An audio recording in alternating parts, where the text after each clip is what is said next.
একদিন পরই খুলছে স্বপ্নের পদ্মা সেতু, দুই পারে সাজ সাজ রব, বিমান হেলিকপ্টারের বিশেষ মহড়া, নিরাপত্তায় ব্যাপক প্রস্তুতি, উজ্জীবিত দক্ষিণের মানুষ।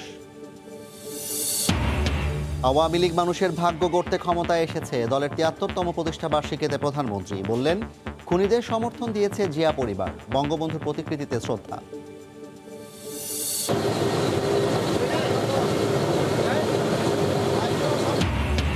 ত্রাণ নিয়ে সুনামগঞ্জে বিভিন্ন সংস্থা, পুনর্বাসনেও দেওয়া হবে সহায়তা। পানি নামতে শুরু করায় সিলেটে বেরিয়ে আসছে ক্ষতচিহ্ন, উত্তরাঞ্চলে বন্যার অবনতি। নিত্যপণ্যের ঊর্ধ্বমুখী দরে টিসিবি ভরসা মধ্য ও নিম্নবিত্তের, কম দামের পণ্য কিনতে বিভিন্ন স্থানে দীর্ঘ লাইন, ৩০ তারিখ পর্যন্ত নেওয়া যাবে ফ্যামিলি কার্ড। এবং কেটে ফেলেছে প্রায় ৯,০০০ চারা, উঠেছে ঘর। কক্সবাজারের রামুতে রাবার বাগানের প্রায় ৫৫০ একর জমি ১০২ ভূমিদস্যুর দখলে, উদ্ধারে আগ্রহ নেই কর্তৃপক্ষের।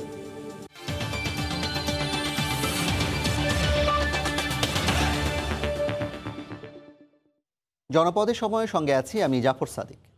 অপেক্ষার মাত্র একদিনের খুলছে স্বপ্নের পদ্মা সেতুর দ্বার, দুই পারে এখন সাজ সাজ রব। পদ্মা সেতুর উদ্বোধন অনুষ্ঠান ঘিরে আশপাশের এলাকায় নেওয়া হয়েছে ব্যাপক নিরাপত্তা ব্যবস্থা। এদিকে দীর্ঘ প্রতীক্ষার অবসান হতে চলায় উজ্জীবিত দক্ষিণের মানুষ। নাসির উদ্দিন উজ্জ্বলের রিপোর্ট, ছবি তুলেছেন আবু সাইদ।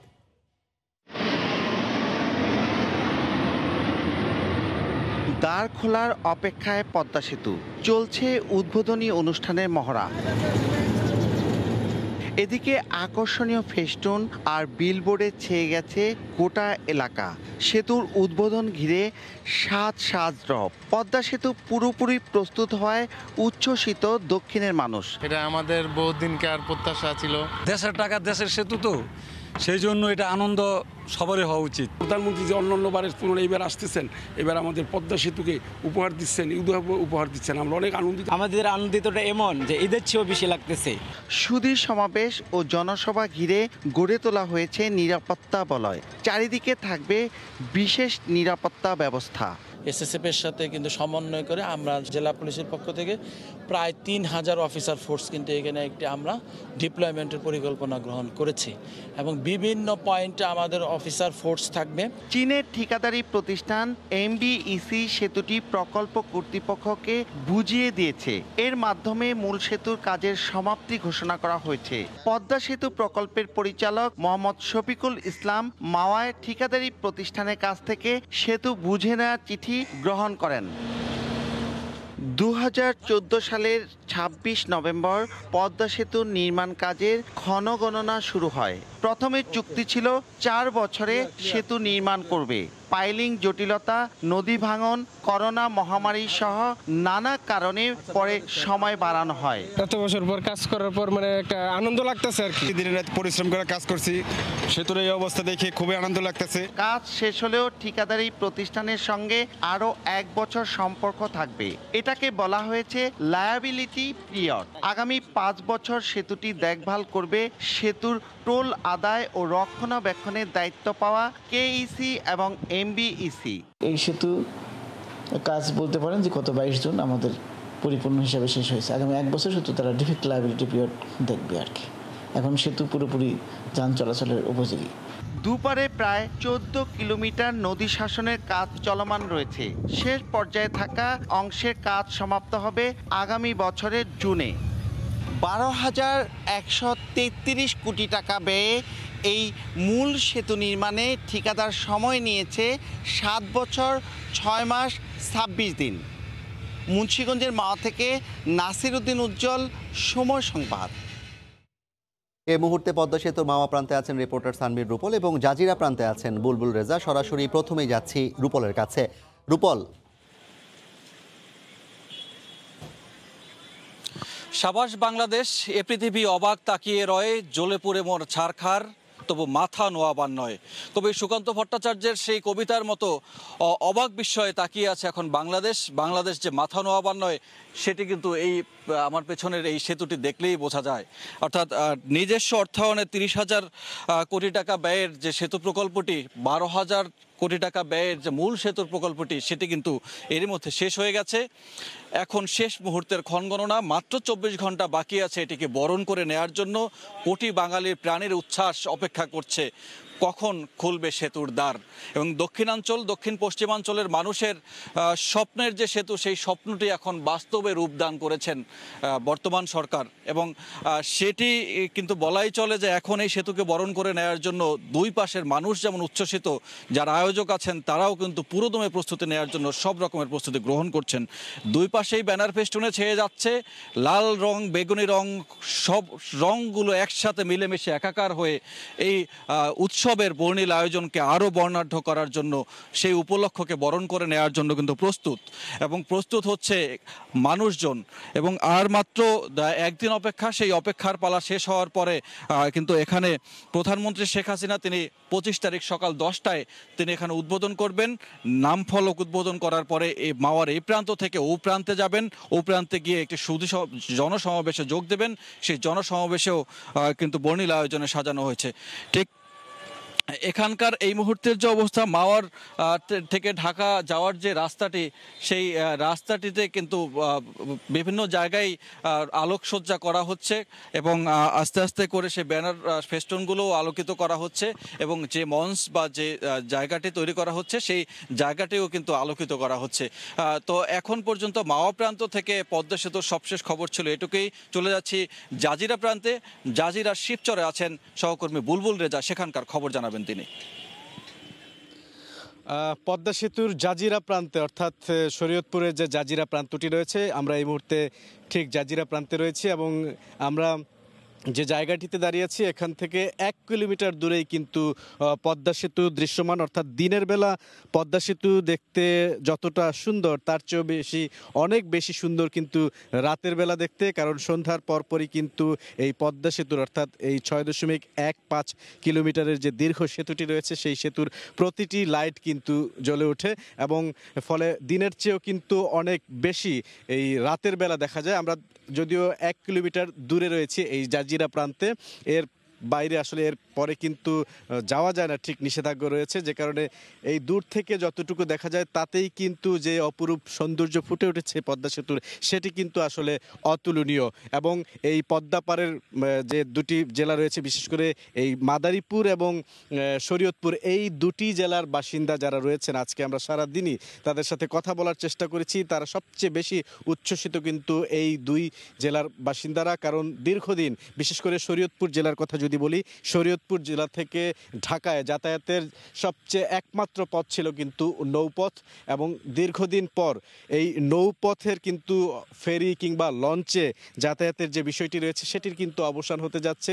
এখন এই পদ্মা সেতুর মাধ্যমেই কিন্তু অল্প সময়ের মধ্যেই কিন্তু যারা বিশেষ করে এই মাদারীপুর এবং শরীয়তপুরের বাসিন্দা রয়েছেন তারা পদ্মা সেতু পাড়ি দিতে পারবেন এবং খুব সহজেই কিন্তু ঢাকায় যোগাযোগ করতে পারবেন। এবং সে কারণে কিন্তু শরীয়তপুর, মাদারীপুর সহ আশপাশের যে জেলাগুলো রয়েছে সেই জেলার যারা পরিবহন মালিক রয়েছেন তারা কিন্তু নতুন বিনিয়োগ করছেন, প্রায় 300 কোটি টাকা বিনিয়োগ করছেন শুধুমাত্র মাদারীপুর এবং শরীয়তপুরের পরিবহন মালিকরা, শুধুমাত্র নতুন বাস সার্ভিস চালুর উদ্যোগ নিচ্ছেন। এবং এই 25 তারিখে যে উদ্বোধনের পরপর যে জনসভা, সেই জনসভাকে কেন্দ্র করে কিন্তু এই দুই জেলার মানুষের পাশাপাশি অন্যান্য জেলার মানুষও কিন্তু খুব উচ্ছ্বসিত এবং সব ধরনের প্রস্তুতি নেওয়া হয়েছে একটি সুন্দর অনুষ্ঠান অর্থাৎ জনসভা উপহার দেওয়ার জন্য। জেলা প্রশাসন থেকে শুরু করে পুলিশ প্রশাসন সবাই প্রস্তুত রয়েছে, সব ধরনের প্রস্তুতি কিন্তু এরই মধ্যে সম্পন্ন হয়েছে। তো এখন পর্যন্ত আসলে শরীয়তপুরের জাজিরা প্রান্ত থেকে আমার কাছে এই ছিল সবশেষ। পদ্মা সেতুর উদ্বোধনের আগের প্রস্তুতির খবর জানাতে শরীয়তপুরের জাজিরা থেকে এবং মাওয়া প্রান্ত থেকে আমরা যুক্ত হয়েছিলাম সরাসরি। দেশের মানুষের সহযোগিতায় পদ্মা সেতু বাস্তবায়ন হওয়ায় সাধারণ মানুষকে স্যালুট জানিয়েছেন প্রধানমন্ত্রী শেখ হাসিনা। তিনি বলেন, মানুষের সমর্থন ছিল বলেই নিজস্ব অর্থায়নে পদ্মা সেতু করা সম্ভব হয়েছে। বিকেলে একাদশ জাতীয় সংসদ অধিবেশনের বক্তব্যে একথা বলেন সংসদ নেতা শেখ হাসিনা। আজকে ধারাবাহিক গণতন্ত্র আছে বলেই বাংলাদেশের উন্নতি হচ্ছে। পদ্মা সেতু নির্মাণ নিজেদের অর্থায়নে আমরা করতে পেরেছি, এটাও সবথেকে বড় কথা। সেটাও ওই গণমানুষের সমর্থন নিয়েই আমরা করেছি। ঠিক এইভাবেই বাংলাদেশ এগিয়ে যাবে, আর কখনো পর মুখামুখি হবে না, কারো কাছে হাত পেতে চলবে না। আত্মমর্যাদা নিয়ে বাংলাদেশ বিশ্বের বুকে মাথা উঁচু করে চলবে। বাংলাদেশের জনগণকে আমি স্যালুট করি। আমার আওয়ামী লীগের অগণিত নেতা কর্মী তাদেরকেও আমি তাদের প্রতি কৃতজ্ঞতা জানাই। আওয়ামী লীগ অর্থ বাংলাদেশের স্বাধীনতা, আওয়ামী লীগ অর্থ মাতৃভাষায় কথা বলার অধিকার অর্জন, আওয়ামী লীগ অর্থ বাংলাদেশ আজ উন্নয়নশীল দেশ, আওয়ামী লীগ অর্থই হচ্ছে বাংলাদেশ উন্নত সমৃদ্ধ সোনার বাংলা। পদ্মা সেতুর জন্য ছাড়তে হয় মন্ত্রিত্ব, এরপর অনেকটাই লোকচক্ষুর অন্তরালে চলে যান। আজও তাকে সেই সময়ের দুঃসহ স্মৃতি তাড়িয়ে বেড়ায়। বলছি সাবেক যোগাযোগ মন্ত্রী সৈয়দ আবুল হোসেনের কথা। সেতু উদ্বোধনের 2 দিন আগে কথা বলেন সময় সংবাদের সঙ্গে, জানান সে সময় কয়েকটি গণমাধ্যম এবং কতিপয় সুশীলের ভূমিকার নেপথ্যে ছিল আওয়ামী লীগ বিরোধী ষড়যন্ত্র। আফজাল হোসেনের রিপোর্ট। অসত্য রিপোর্টের ভিত্তিতে সম্মানিত বুদ্ধিজীবীগণ নেতিবাচক কথা বলেছেন। পদ্মা সেতুর স্বার্থে আমি নিজেই মন্ত্রিসভা থেকে পদত্যাগ করি।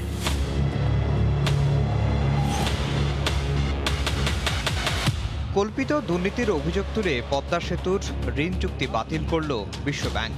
অন্যদের সঙ্গে কাঠগড়ায় সে সময়ের যোগাযোগ মন্ত্রী সৈয়দ আবুল হোসেন। দুদকে হাজিরা দিতে দিতে জেরবার অবস্থা তার। Abul Hossain is in town. কোনো অস্বচ্ছতার সাথে সৈয়দ আবুল হোসেন প্রাক্তন যোগাযোগ মন্ত্রী জড়িত নয়। দেশের কয়েকটি গণমাধ্যম তাকে জড়িয়ে একের পর এক দুর্নীতির খবর প্রচার করতে থাকে। সেই স্রোতে গা ভাসান সুশীল সমাজের কয়েকজন। মামলার আসামি না হলেও বিশ্বব্যাংকের চাপে আবুল হোসেনকে গ্রেফতারে দুদকে তদবির করেন সরকারের একজন মন্ত্রী ও উপদেষ্টা। আবুল আল মুহিত সাহেব, পররাষ্ট্র উপদেষ্টা জনাব গওহর রিজভী একদিন সকালে আমাকে ডাকেন। তখন বলল যে এরকম আবুল হোসেনকে গ্রেপ্তার করে তাকে রিমান্ডে নিয়ে এসে তাকে জিজ্ঞাসাবাদ করতে হবে। ছিল না নৈতিকতা। পদ্মা সেতু চালুর 2 দিন আগে সময় সংবাদের সঙ্গে কথা বলেন আবুল হোসেন। তিনি বলেন, অর্থ ছাড় না হওয়ার পরও দুর্নীতির অভিযোগ তোলার নেপথ্যে ছিল সরকার বিরোধী ষড়যন্ত্র। যখন পদ্মা সেতু নির্মাণের কোনো ঠিকাদার নিয়োগ হয়নি, কোনো অর্থও ছাড় হয়নি, এই পর্যায়ে দুর্নীতির অভিযোগ ছিল ষড়যন্ত্রকারীদের একটি কূটকৌশল মাত্র। অনেকের রাজনৈতিক এজেন্ডা ছিল শেখ হাসিনা সরকারের মেয়াদকালের মধ্যে যাতে পদ্মা সেতু নির্মাণ কাজ সম্পন্ন না হয়। আবুল হোসেন জানান, প্রকল্পের স্বার্থেই দায়িত্ব নেয়ার 10 মাসের মাথায় মন্ত্রিত্ব থেকে নিজেই সরে যান তিনি। পত্রিকার অসত্য রিপোর্টের ভিত্তিতে অনেক সম্মানিত বুদ্ধিজীবীগণ আমার সম্পর্কে নেতিবাচক কথা বলেছেন। পদ্মা সেতুর স্বার্থে আমি নিজেই মন্ত্রিসভা থেকে পদত্যাগ করি। কোনো অন্যায় ও অসত্যের সঙ্গে কখনো আপোষ করিনি। তিনি বলেন, দেশি বিদেশি ষড়যন্ত্র না হলে 9 বছর আগেই শেষ হতো পদ্মা সেতুর কাজ। যেভাবে কাজ করেছি সেই ধারা অব্যাহত থাকলে 2013 সালের ডিসেম্বরে পদ্মা সেতু সকলের জন্য উন্মুক্ত করা যেত। পদ্মা সেতু আমাদের অপমানের প্রতিশোধ, পদ্মা সেতু ষড়যন্ত্রের জবাব।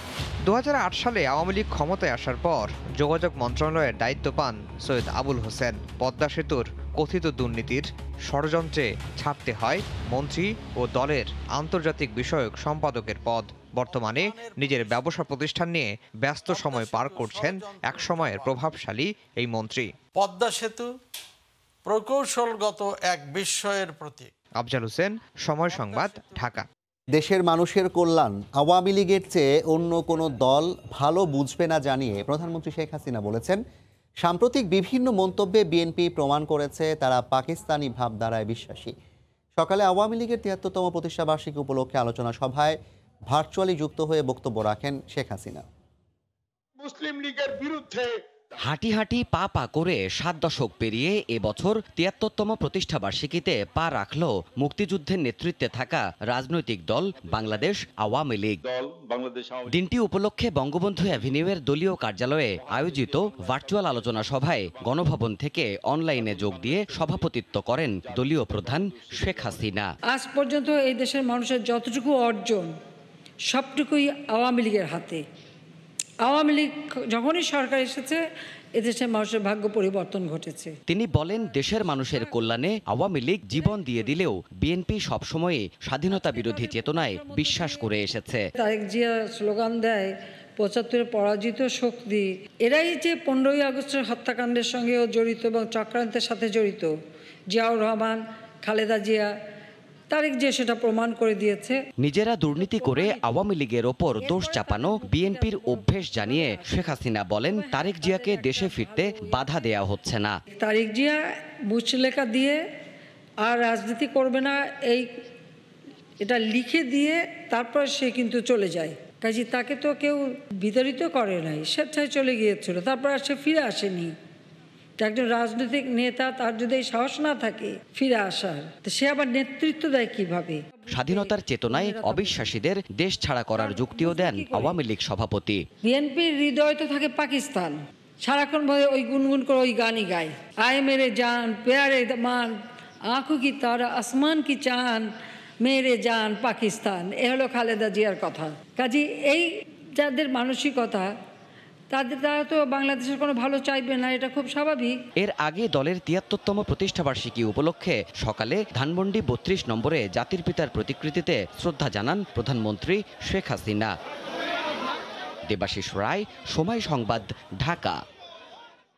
অতীতের কোনো সরকারই আওয়ামী লীগের মতো দেশের উন্নয়ন করতে পারেনি বলে মন্তব্য করেছেন সংসদ সদস্য এবং আওয়ামী লীগ নেতা অ্যাডভোকেট কামরুল ইসলাম। বিকেলে একাদশ জাতীয় সংসদের 18তম অধিবেশনে বক্তব্য রাখেন তিনি। আজকে মাননীয় প্রধানমন্ত্রীর নেতৃত্বে আজকে যে রাষ্ট্রীয় ক্ষমতায় আমরা আছি বলেই আজকে বাংলাদেশে এত উন্নয়ন হয়েছে। প্রিয় নেত্রীর নেতৃত্বে সকল ক্ষেত্রে আজকের আমাদের উন্নয়ন, কেরানীগঞ্জের কামনাগিচর এবং সাভারের যে উন্নয়নের ছোঁয়া, তাতেই বোঝা যায় বাংলাদেশের উন্নয়ন, কিভাবে বাংলাদেশের উন্নয়ন হয়েছে। মাননীয় প্রধানমন্ত্রী ঘোষণা করেছিলেন গ্রামকে শহর বানিয়ে দিবেন, আজকে কিন্তু তাই হচ্ছে। পদ্মা সেতু উদ্বোধনের পর বাংলাদেশের অর্থনৈতিক চাকাই ঘুরে যাবে। বেগম খালেদা জিয়ার প্রতি তাদের নেত্রী মায়া কান্না থাকতে পারে, ইউনূসের প্রতি তাদের যে মায়া কান্না, গতকাল তারা যে কথাটা বললেন তাতে স্পষ্ট বোঝা যায় ডক্টর ইউনূসের সাথে তারাও ষড়যন্ত্র করেছে পদ্মা ব্রিজ দিয়ে।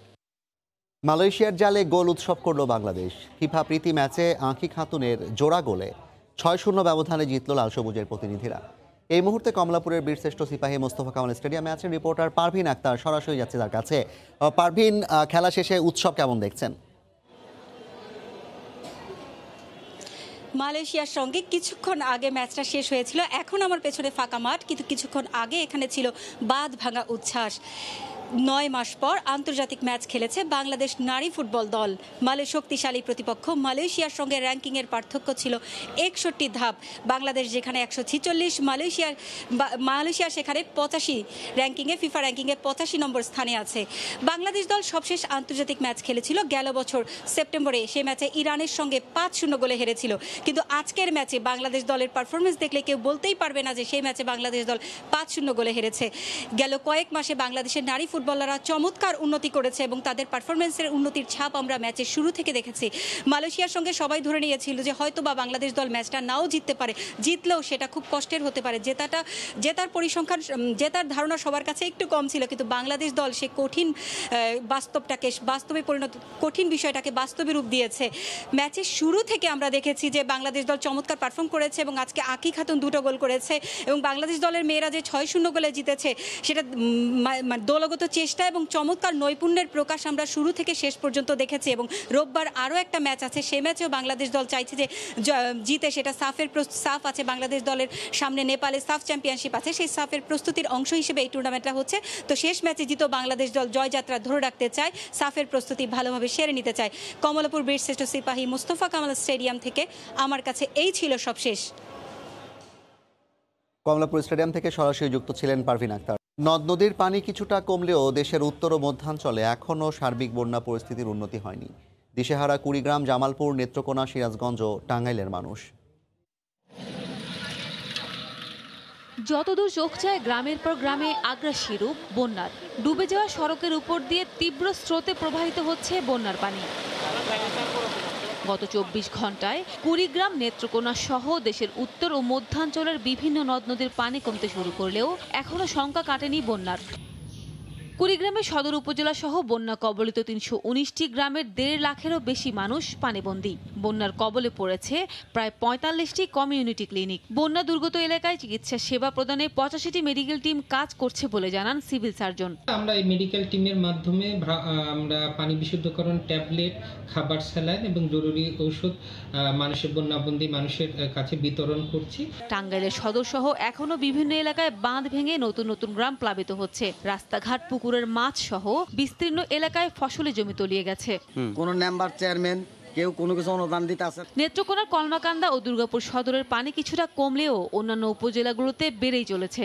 আটপাড়া, বারহাট্টা সহ নেত্রকোনা সদরের নতুন নতুন এলাকায় পানিবন্ধ হয়ে পড়েছে হাজার হাজার মানুষ। নৌকা আর ভেলায় করে নিরাপদ আশ্রয়ের খোঁজে ছুটছে বানভাসীরা। চতুর্দিক দিয়ে পানি, কোনো দিকে যাওয়ার কোনো ব্যবস্থা নেই। রাস্তার দিকে আইছি। জামালপুরে যমুনা নদীর বাহাদুরাবাদ ঘাট পয়েন্টে পানি কিছুটা কমলেও উন্নতি নেই বন্যা পরিস্থিতির। এরই মধ্যে জেলার ৫ উপজেলার ৩২টি ইউনিয়নের ১৫৫টি গ্রাম বন্যা কবলিত হয়েছে। এছাড়া গাইবান্ধা সদর সহ বন্যা কবলিত ৪ উপজেলা নদী বেষ্টিত নিম্নাঞ্চলে বিশুদ্ধ পানি ও খাদ্য সংকটে পড়েছেন প্রায় ৬০,০০০ মানুষ। ঈদ সামনে রেখে দেশের বিভিন্ন স্থানে চলছে টিসিবির পণ্য বিক্রি কার্যক্রম। ফ্যামিলি কার্ডের মাধ্যমে নির্ধারিত ডিলারের কাছ থেকে মাত্র ৪০৫ টাকায় ক্রেতারা পাচ্ছেন ৩টি পণ্য। সকাল থেকেই টিসিবির নির্ধারিত বিক্রয় পয়েন্টে আসতে থাকেন নিম্ন আয়ের মানুষ। সাশ্রয়ী মূল্যে নিত্যপণ্য কিনতে পেরে খুশি তারা। আগামী ৫ জুলাই পর্যন্ত পণ্য বিক্রি কার্যক্রম চলবে বলে জানিয়েছে টিসিবি। তবে বন্যার কারণে সিলেট বিভাগের জেলাগুলোতে স্থগিত রয়েছে পণ্য বিক্রি কার্যক্রম। দেশে প্রতিদিনই বাড়ছে করোনা সংক্রমণের হার। শনাক্তের হার ছাড়িয়েছে ১৪%, মারা গেছেন আরও একজন। এ নিয়ে গত ৪ দিনে করোনায় ৪ জনের মৃত্যু হলো। দেশে করোনা সংক্রমণে গত ৪ দিনে প্রতিদিনই একজন করে মৃত্যু হয়েছে। স্বাস্থ্য অধিদপ্তরের তথ্য মতে গত ২৪ ঘন্টায় ১৩১৯ জনের করোনা শনাক্ত হয়েছে এবং হার দাঁড়িয়েছে ১৪.৩২%। এ প্রেক্ষাপটে সংক্রমণের হার কমিয়ে আনতে স্বাস্থ্যবিধি মেনে চলার পরামর্শ দিচ্ছে স্বাস্থ্য অধিদপ্তর। জনপদে সময়ের শীর্ষ সংবাদ জানিয়ে দিচ্ছি আরেকবার। একদিন পরই খুলছে স্বপ্নের পদ্মা সেতু, ২ পারে সাজ সাজ রব। বিমান, হেলিকপ্টারের বিশেষ মহড়া, নিরাপত্তায় ব্যাপক প্রস্তুতি, উজ্জীবিত দক্ষিণের মানুষ। আওয়ামী লীগ মানুষের ভাগ্য গড়তে ক্ষমতায় এসেছে। দলের ৭৩তম প্রতিষ্ঠাবার্ষিকীতে প্রধানমন্ত্রী বললেন, খুনিদের সমর্থন দিয়েছে জিয়া পরিবার, বঙ্গবন্ধুর প্রতিকৃতিতে শ্রদ্ধা। এই ছিল জনপদের সময়। সঙ্গে থাকুন সময়।